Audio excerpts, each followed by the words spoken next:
podría haber visto de otra manera si las líneas hubieran confluido. Vale. Esa argumentación está claramente argumentada y, bueno, además, la experiencia personal también te lo dice. Sí. Pero la argumentación de la vacuidad no está argumentada. O sea, ellos me dicen, hay otra posibilidad que no te puedo explicar, ¿no? Que no te la puedo decir con palabras. Existe esta posibilidad, pero no te la argumentan. Dicen que tú analices las formas hasta que la veas. Sí que la argumentan, pero no en este sutra. Este sutra no lo argumenta, pero sí que la argumentan, porque dicen, las cosas son perecederas. Lo que es perecedera no tiene ser en sí. Bueno, no tiene ser en sí. Si lo tuviera, lo mantendría. Sí, pero aquí no. Parece ser, pero no, aquí no lo argumenta. Aquí no lo argumenta. Esto que comentábamos antes, de que la manera de sentir o la manera de comprender, vale, se presenta en cada cual como líneas azarosas, pero la pregunta, no sé si la formulo bien, pero ¿existe manera de sentir? ¿Existe manera de comprender? Es decir, ¿qué es esta manera de sentir, manera de comprender, manera de ver, que no pertenece a una individualidad, pero existe, es? No. Percepción hay. Ya dirá, no existen los fenómenos. No, dirá, los fenómenos son vacíos. No es que no existan. También lo dice. Los fenómenos son vacíos. Cuando tú dices, ¿qué has dicho? La cuca dice, son vacíos, pero no es que no existan. La manera de sentir o la manera no son de una individualidad, no son líneas azarosas, es igual, son como son líneas que pueden ser así o pueden ser son o no son. No son.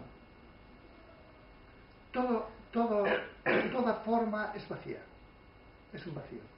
Sí, pero no tiene entidad ninguna. En ese sentido no son, que no tiene entidad ninguna. Eso, pero vale, en este sentido no son, pero son. Si quieres decir que los fenómenos están ahí, los fenómenos están ahí, pero están vacíos. Vale.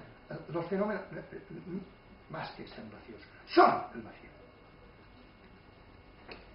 Vale. Entonces, la manera de sentir son fenómenos vacíos, pero son fenómenos. Si se quiere decir algo. Dejémoslo ahí, que son fenómenos. Si quieres te daré una pista lo que más tarde dirá. Solo hay fenómenos para un viviente. Si no hay viviente no hay fenómenos. Vale.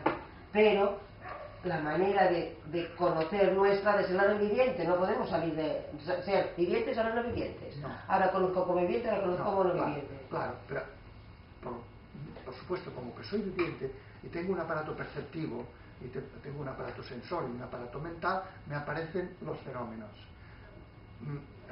Analizándolos, comprendiéndolos, veo que están vacíos de entidad. Aunque están ahí, porque los perceptores están vacíos de entidad. Más tarde dirá, están desde el punto de vista relativo. Es decir, en cuanto hay un viviente relato a, pero desde un punto de vista absoluto no están, ni fenómenos. No, lo cual no quiere decir que no haya diversidad. Pero tú imagínate un mar que no lo vea nadie, que las olas grandes y pequeñas no tengan ninguna referencia a nadie ni a nadie. Están. Pero ¿puedes decir que hay fenómenos allí? Puedes decir que es grande, pequeño, rizada, no rizada, no sé qué, no sé cuántos, mientras allá estemos en el ambiente relativo a alguien o a algo. Pero sin absoluta vacuidad, el mar puede estar moviéndose de todas maneras y puedes hacer las dos afirmaciones. Cualquier movimiento es fenómeno, es vacío y solo vacío, y no es más que vacío. Pero es que ni fenómeno hay. Esto tiene que ver con el Advaita Vedanta, con el conocimiento dual, conocimiento no dual. Sí. El conocimiento dual es lo relativo. Y el conocimiento no dual sí, es lo que es el vacío. sí. Y en ese sentido, Vedanta también decía, hay un conocimiento de los fenómenos, de las formas, de las cosas, no dual, que entonces se dan cuenta que solo son el que es, lo que es. O en términos del Islam sería solo la faz de Alá, no otra cosa. Pero y todavía hay un paso más, que es decir, pero en absoluto ni faz de Alá ni no faz de Alá. No hay ni conocedor, vaya. No hay ni conocedor, claro, no hay ni conocedor. Ni el vacío es conocedor de sí mismo. Porque esto supondría, nosotros estamos acostumbrados a la noción de Dios omnisciente. No cabe aquí. Porque es una cierta contradicción que es propia del mito, que Dios se conoce a sí mismo, se objetiva a sí mismo, crea dualidad en su propio seno. No. Tendríamos que decir en nuestro lenguaje, totalmente inadecuado para hablar de estas cosas, que Dios es inconsciente de sí mismo. Que no puede tener dualidad en su propio seno. Dejemos Dios y vamos al vacío, ¿no? Este vacío es como mente, porque es lucidez, no es opacidad, pero no hay nadie que conozca a nadie, ni él mismo a sí mismo. Es como un sol que no ilumina ningún planeta.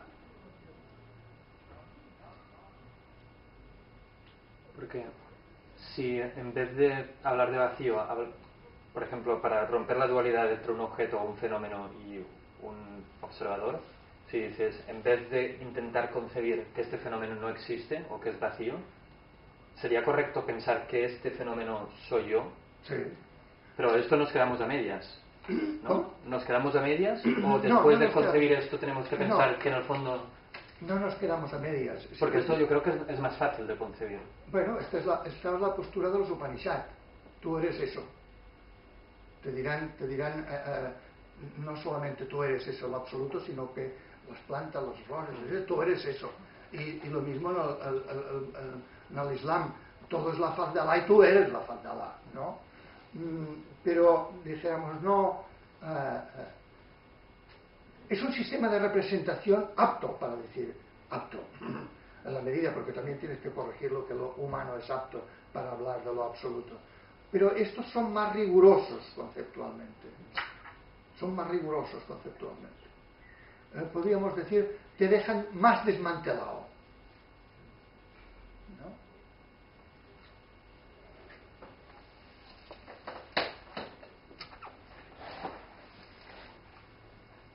Desde la sabiduría de la no dualidad vio con total claridad que los 5 agregados están vacíos. Lo que compone nuestro ser es un agregado de elementos diversos que confluyen sin formar una entidad, una sustancialidad. Los agregados son la forma concreta de... Bueno, ya lo he dicho, esto se me ha saltado la página. No siempre me hace este esto. Bueno, vamos al próximo. Esto está todo comentado. A continuación, bajo el influjo del Buda, el venerable Sariputra se dirigió al Bodhisattva Mahasattva, el noble Avalokitesvara, del siguiente modo. Bueno, aquí lo importante es bajo el influjo del Buda. El otro gran compañero de Buda, Sariputra, también bajo el influjo de la luz del Buda se puso a hablar. Nuestra luz, hasta que no esté del todo afianzada, requiere el influjo de los grandes. Para poder recibir ese influjo hay que ponerse cerca de ellos, convivir con ellos. No podemos hacerlo con su realidad física, porque son sabios del pasado, pero podemos convivir con sus escritos, con sus espíritus presentes en sus vidas y en sus escritos.